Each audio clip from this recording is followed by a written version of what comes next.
De ravage is grut, maar het hier een stuk slimmer ken. Twee bouwvakkers binnen van de morgen in de wenning aan het werk, maar houden op omdat het te hard waait. Ze binnen nog maar kreeg het paan uit als de bol in iemand kost wat. Antje Tiekstra, wenn het vlakbij de bouw, zit op dat moment achter haar computer. Ik had een heel erg gedreun, dus ik dacht eerst er gebeurt iets in mijn huis.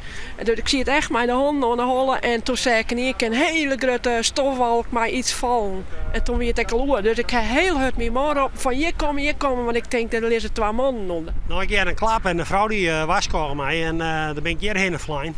En zei ik dat hele spul instarten weer. En ik denk, bliksem, want er waren twee man van Heijman steeds bezig op de eerste verdieping. Maar ja, die wierden er gelukkig net, want de stijgerbouwers die kwamen erdoor en zeiden nee, ze zitten correct in de keten. Dus die wierden er gelukkig correct die het voort. En ja, dan laai het hele spul eronder. Ik denk dat jij in de onderluid, dan is het gebeurd.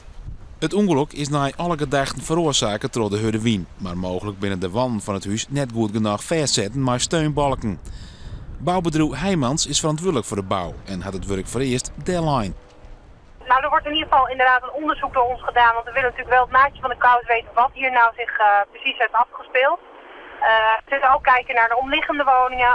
We zullen de bewoners waarschuwen en bellen dat dit zich heeft plaatsgevonden. Dus wat dat betreft zitten wij er bovenop.